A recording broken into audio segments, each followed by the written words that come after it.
ચાલો હવે chapter number 4 diploma in civil engineering chapter number 4 water treatment પાણીના ઉપચાર. And you know that water is widely used in nowadays in domestic purpose, in industrial purpose, and in agriculture and etc. etc. So water is a very basic requirement for all of us. So what is water? Water is nothing but it's a combination of the hydrogen and oxygen, right? પાણી શું છે? પાણીની અંદર બે જ elements છે, hydrogen અને oxygen, right છે. The molecular formula of water is H2O. Two hydrogen atoms and one oxygen atoms are combined together with a covalent bond and form a water molecules, right? Now there are three types of impurities present in the water.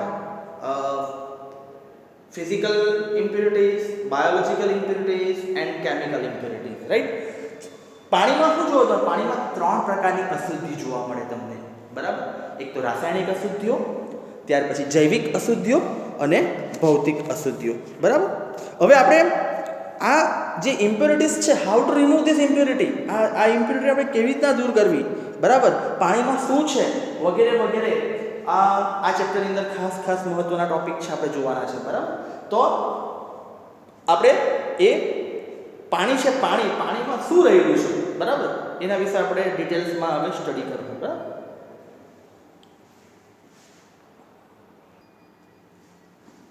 ચાલો હવે unit 4 નો પહેલો point છે the types of hardness, કે પાણીના પ્રકારો. પાણી બે પ્રકારના, there are two types of hardness, two type of water, hard water and soft water. કઠિન પાણી અને નરમ પાણી, રાઈટ. તો કઠિન પાણી કોને કહેવાય? તો એ જોઈએ કે ભાઈ જે પાણીમાં calcium chloride, magnesium chloride, calcium sulphate, magnesium sulphate, calcium bicarbonate and magnesium bicarbonate ના સારો દ્રાવ્ય થયેલા હોય, જેને કારણે કપડાં ધોતી વખતે સાબુનું ફીણ ઓછું થાય અને સાબુ વધારે વપરાય, તો એવા પાણીને આપણે કઠિન પાણી કહી શકીએ, બરાબર. કે the water sample contains dissolved salts like CaCl2, MgCl2, CaSO4, MgSO4, CaHCO3 twice and MgHCO3 twice. CaCl2 is a calcium chloride, MgCl2 is a magnesium chloride, CaSO4 is a calcium sulfate, MgSO4 is a magnesium sulfate, CaHCO3 is a calcium bicarbonate and MgHCO3 is a magnesium bicarbonate. So the water sample contains these salts and does not produce the leather with the soft solution readily is called hard water. Whenever you are using the hard water, then with the soap, then it does not produce the leather with the soap. Leather એટલે કે આપણે એને ફીણ કહીએ, બરાબર. તો એ જ્યારે એની અંદર ફીણ ઉત્પન્ન નહીં થાય, બરાબર, સાબુ વધારે વપરાય, તો ત્યારે આપણે એને હાર્ડ વોટર કહીએ. નાઉ what is about soft water? નરમ પાણી કોને કહેવાય? કે ભાઈ જે પાણીમાં કેલ્શિયમ અને મેગ્નેશિયમના ક્ષારો, એટલે આમાંના આ જે ઉપર છે એમાં, બરાબર, કેલ્શિયમ અને મેગ્નેશિયમના ક્ષારોનું પ્રમાણ ખૂબ જ ઓછું અથવા તો નહિવત હોય, તથા કપડાં ધોતી વખતે સાબુનું ફીણ સહેલાઈથી થાય, તો તેવા પાણીને આપણે નરમ પાણી કહીએ છીએ, બરાબર. આપણે ઘરે બી તમે જુઓ કે જ્યારે તમે કપડાં ધોતા હોય, તમારા ઘરમાં કોઈ બેન આવતા હોય ને કપડાં ધોતા હોય, તો જે સાબુ તમે આપો છો એ સાબુ વધારે વપરાઈ જતો હોય ને, બરાબર, તો એ તમારું એ હાર્ડ વોટર કહેવાય. પણ જો સાબુ ઓછો વપરાઈને ફીણ વધારે થતું હોય, મેક્સિમમ થતું હોય, તો એ તમારું પાણી યોગ્ય કહેવાય, એને સોફ્ટ વોટર કહેવામાં આવે. કે the water sample which does not contain the dissolved salt or salts of calcium and magnesium as per above salts written in the hard water, right, and it produce the good leather with the soft solution readily is called a soft water, right. કે જો નરમ પાણી હોય ને, નરમ પાણી, તો એની અંદર સાબુનું ફીણ વધારે થાય અને કપડાં ધોતી વખતે બી કપડાનો મેલ વ્યવસ્થિત રીતે નીકળી જાય. જ્યારે હાર્ડ વોટર હોય, મીન્સ કે સોફ્ટ વોટરની અંદર કપડાં ધોવાનું વધારે મેલ ડર્ટ રિમૂવ થાય. જ્યારે હાર્ડ વોટર હોય ને, તો હાર્ડ વોટરની અંદર ડર્ટ રિમૂવ થશે નહીં, મેલ દૂર થશે નહીં. એટલા માટે તમારા ઘરનું પાણી પીવાનું, જે ડોમેસ્ટિક પર્પઝ માટે તમે ઉપયોગ કરો છો ને, એ પાણી સોફ્ટ વોટર હોવું જોઈએ મેક્સિમમ, બરાબર. તો બધી રીતના તમને ફાયદો થાય કે ભાઈ કપડાં બી વ્યવસ્થિત રીતે ધોવાય અને સોલ્ટ બી નહીં લાગે અને બધા ફાયદા થાય એની અંદર. બરાબર. તો આ મેઇન વોટરની અંદર બેઝિક મેઇન જે સોલ્ટ્સ છે આ 6 પ્રકારના સોલ્ટ છે, યાદ રાખજો. Calcium chloride, magnesium chloride, calcium sulphate, magnesium sulphate, calcium bicarbonate અને મેગ્નેશિયમ બાયકાર્બોનેટ. આના તમને ફોર્મ્યુલા બી આવડવી જ જોઈએ, કારણ કે એક્ઝામમાં વારંવાર આ વસ્તુ પૂછવામાં આવે છે કે write the types of write the salts responsible for temporary hardness and permanent hardness. આના પછીનો ટોપિક આવે છે એમાં આવશે, બરાબર. પણ આ મેઇન કોન્સ્ટિટ્યુઅન્ટ્સ છે પાણીની અંદર, આ મેઇન બેઝિક સોલ્ટ છે કે જે પાણીમાં પ્રેઝન્ટ હોય અને પાણી હાર્ડ આ સોફ્ટ વોટર અને આપણે એને ડિફરન્શિએટ કરીએ આપણે, બરાબર છે. તો CaCl2, MgCl2, CaSO4, MgSO4, CaHCO3 twice and Mg બ્રેકેટમાં HCO3 twice.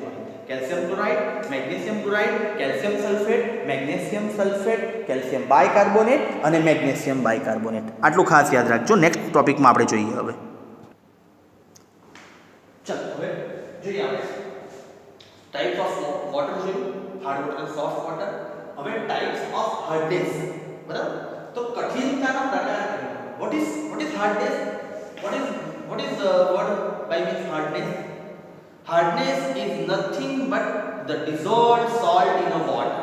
And you know that the 6 kind of the dissolved salt in the water: calcium bicarbonate, magnesium bicarbonate, calcium chloride, magnesium chloride, calcium sulfate and magnesium sulfate. That means the dissolved salt in a water is called a hardness. કે કઠિનતા કોને કહેવામાં આવે? કે પાણીમાં રહેલી અશુદ્ધિ એટલે કે દ્રાવ્ય ક્ષારો, પાણીમાં રહેલા દ્રાવ્ય ક્ષારોને કઠિનતા કહેવામાં આવે. There are 2 types of hardness: temporary hardness and permanent hardness. કઠિનતાના બે પ્રકાર, એક ક્ષણિક કઠિનતા અને કાયમી કઠિનતા, બરાબર. તો કોને કહેવામાં આવે?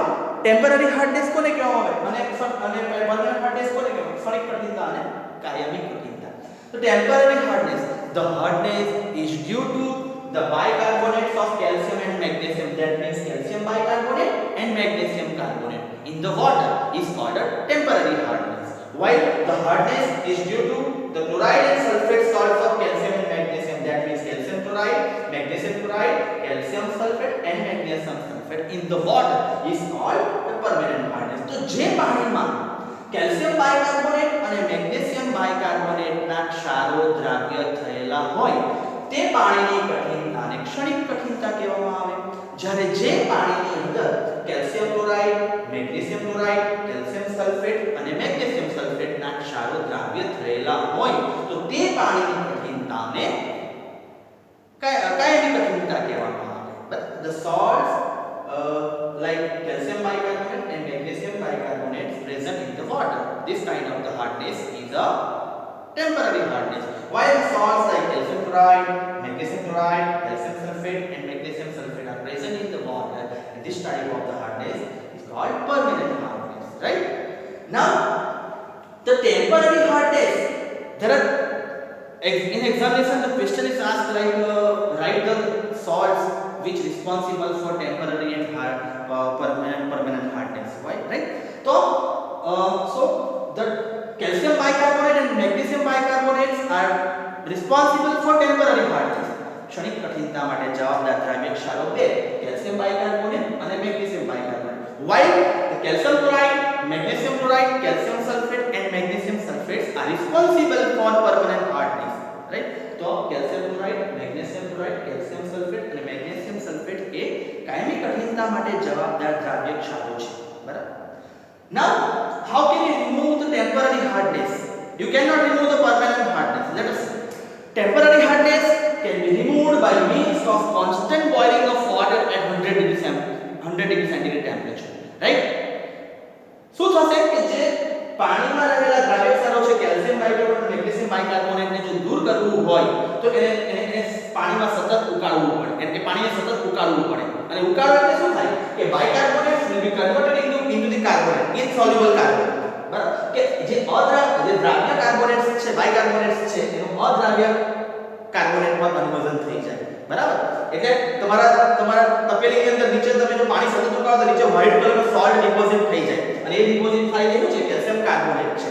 સેમ વે મેગ્નેશિયમ કાર્બોનેટ હોઈ શકે, બરાબર. પણ calcium sulphate, magnesium sulphate, calcium chloride, magnesium sulphate ને તમે પાણીને બોઇલ કરવાથી દૂર થતા નથી. If you want to remove this kind of the hardness, then you have to exchange process, સોલાઇન પ્રોસેસ એટસેટ્રા એટસેટ્રા. જો તમે આ પરમેનન્ટ હાર્ડનેસ માટે જવાબદાર દ્રાવ્ય સામે જો દૂર કરવા માંગતા હો તો એને પાણીને ઉકાળવાથી દૂર થશે નહીં, પણ તમારે એના માટે ઇન્ડસ્ટ્રીયલ એપ્લિકેશન જે છે, સોલાઇન પ્રોસેસ છે, પરમ્યુટેડ પ્રોસેસ છે, આયન એક્સચેન્જ પ્રોસેસ છે, વગેરે વગેરે જેવી પ્રોસેસને તમે અપ્લાય કરશો તો જ આ ક્લોરાઇડ અને સલ્ફેટના ક્ષારો તમારા દૂર થશે. બરાબર. ઘરમાં તમે જે આરો સિસ્ટમ નંખાવો છે તે આ સોલ્ટ દૂર કરવા માટે આપણે નંખાવીએ છીએ. બરાબર. તો આ સળિત કઠિનતા અને કાયમી કઠિનતા ખાસ યાદ રાખજો. ડેફિનેશન પૂછવામાં આવે અને કયા ક્ષારો જવાબદાર છે તો કેલ્શિયમ બાયકાર્બોનેટ અને magnesium bicarbonate R responsible four temporary hardness, while આ CaCl2, MgCl2, CaSO4 અને MgSO4 R responsible four permanent hardness. આપણે ઘણીવાર પાણી ઉકાળીને પીતા હોય. પાણી ઉકાળો તો શું થાય?